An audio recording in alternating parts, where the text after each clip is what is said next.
WhiskyJason here, whiskey from the viewpoint of an American in Germany tasting rare and exotic whiskeys.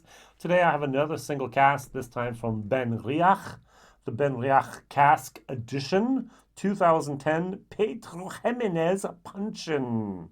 Ooh, cask number 2739, bottled 2021, distilled on the 20th of September 2010, and aged for 10 years. I have bottle number 136 from 698 bottles. Now, the interesting thing, this is a puncheon. A puncheon is basically between 400 and 500 liters, which is fairly big. That's very, very nice. So let's see if I'm getting my facts straight here and correct. So between 400 and 500 liters. And I'm going to compare it to something else. This is the Benriach, which I've already done. This is the Cask Edition. Oh, by the way, this is for Germany. Okay. This is for Germany, from Switzerland, and for Austria, apparently. And this is for Belgium, Netherlands, France, Ukraine, and I always forget the last one, Denmark. And this is cask number 259. This is 15 years old, and this is a Oloroso cask. Ooh, to be exact, a butt. Now, I actually have a little bit left over from my video, from my German video, so please forgive me for reusing that and not getting rid of all that.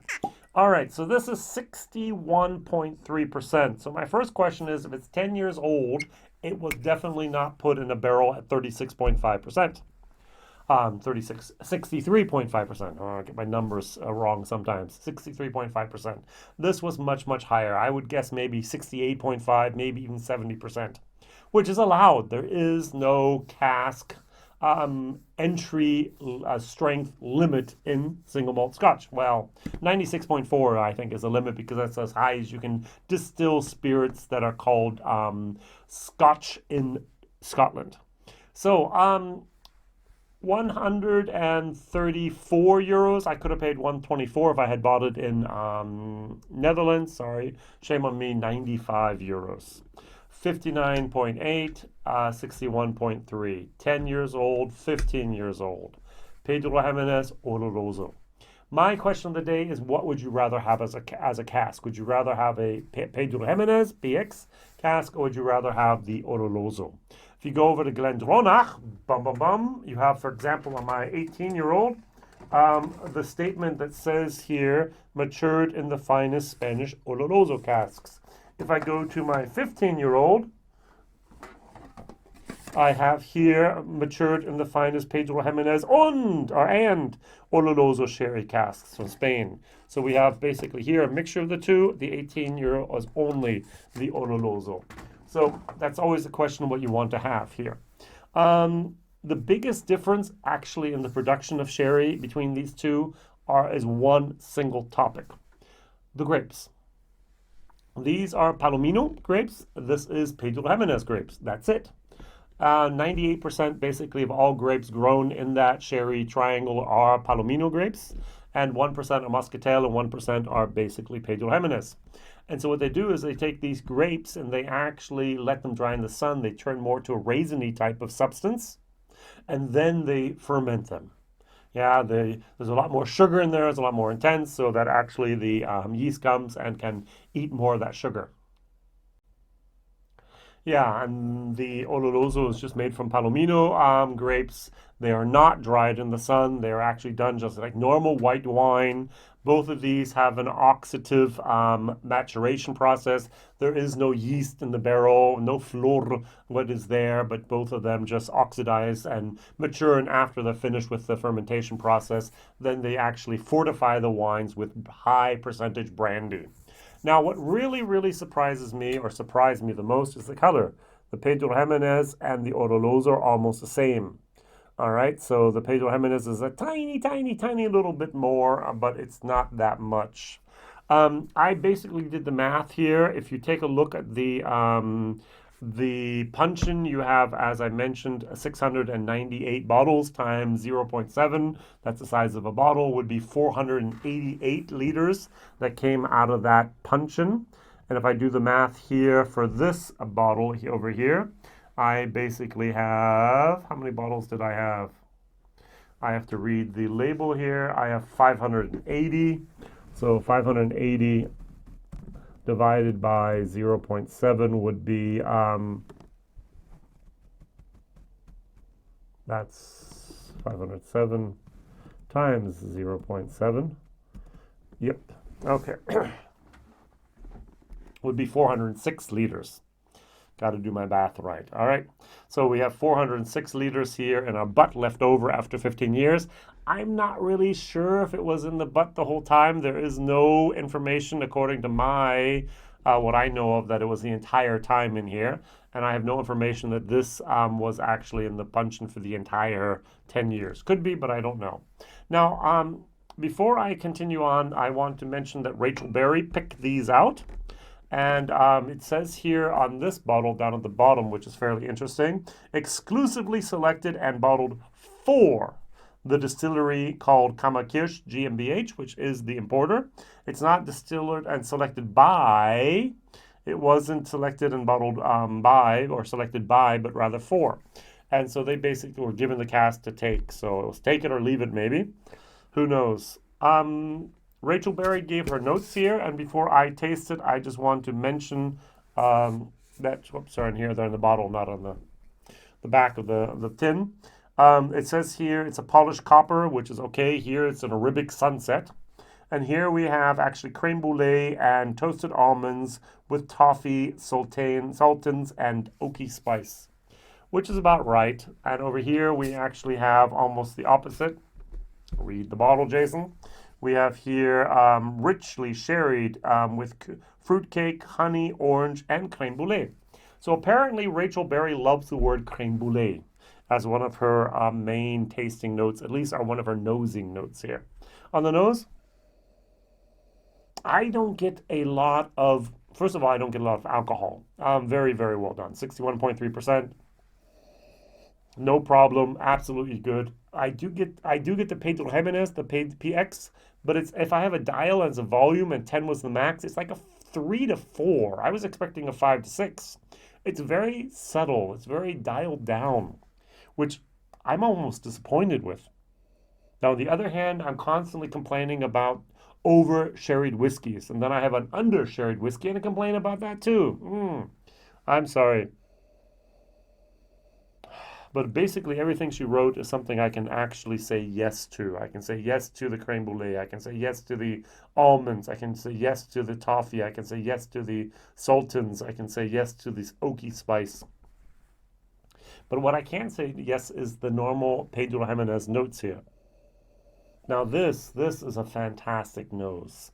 This is the Oloroso sherry cask, just massaging my nose and my wants to massage my palates in a moment. I just love this sherry moment over here. All right, I know the 61.3% are too much for me. And so what I'm going to do is I'm going to dilute it down. It was just hot, hot, hot, and hot. So diluting it down to about 50 some percent and trying it then from the very beginning because, hey, I know what's expected. Doesn't change the nose that much. It's a tiny little bit more of a caramel type of, we call it Rooibos tea. I think it's Rooibos, Roibust. That's what I'm getting here.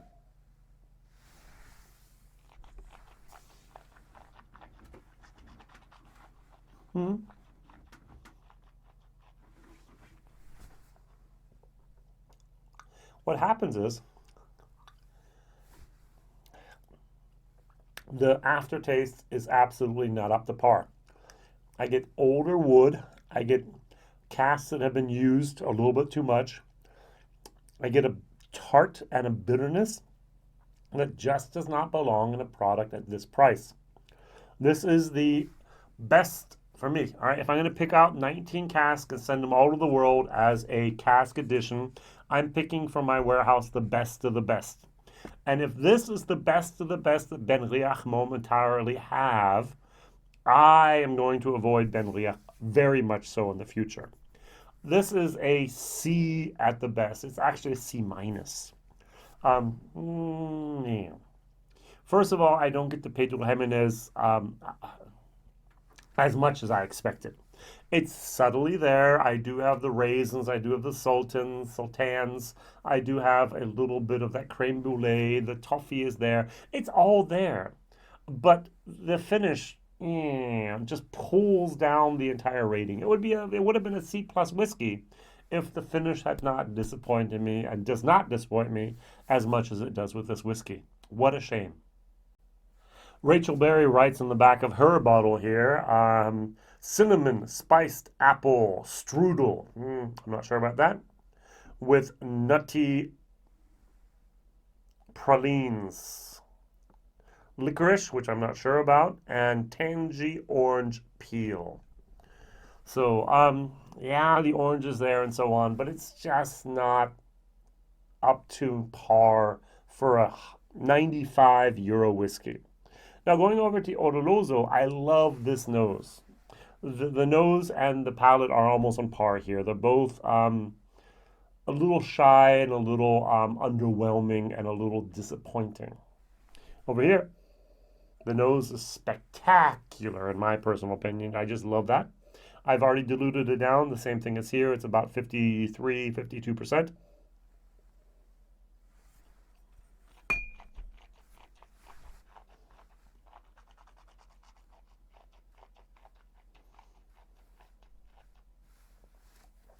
And to be very honest, this whiskey almost is worse in the deterioration during the finish than this one.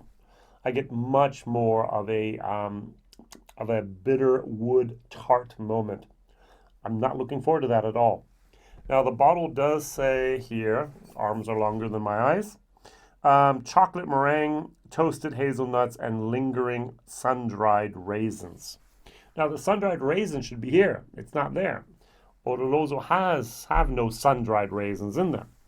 But the finish here is just not up to par where it should be. To be very honest, both of these bottlings are somewhat of a disappointment to me, especially at that price point. 15 years old, 10 years old. 95 years old, 130 some euros.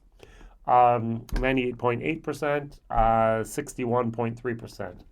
These on the paper, Pedro Ximénez, Puncheon, Oloroso, Sherry, Cask. But on paper, the figures, the numbers look fantastic.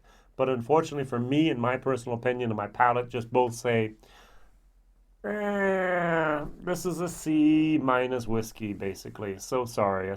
Without, on the nose, could be a C, almost a C plus. This is definitely a C, C plus plus on the nose, and then it just fades away. And the same thing here, that I enjoy a whiskey that lingers on the palate for a long time in a way that I just go, oh yeah, relax, very, very good. And here it's like, I have to drink something, eat something. It's a little, nope, not my cup of tea. Now, question of the day is, if you had any other distillery, any other bottling, any other whiskey in front of you, single malt, what would you like to have? Would you like to have a great Pedro Ximénez PX cask, or would you like to have a great Oloroso cask? Question of the day, which one do you prefer? Now, of course, afterwards you can buy both and mix them. Hey, no problem. I think Jimmy Lake would do that. But what would you like to have? Are you more of a Pedro Ximénez man, or are you more of a Pedro or an Oloroso person? Could be man, woman, or whatever you are, gender neutral.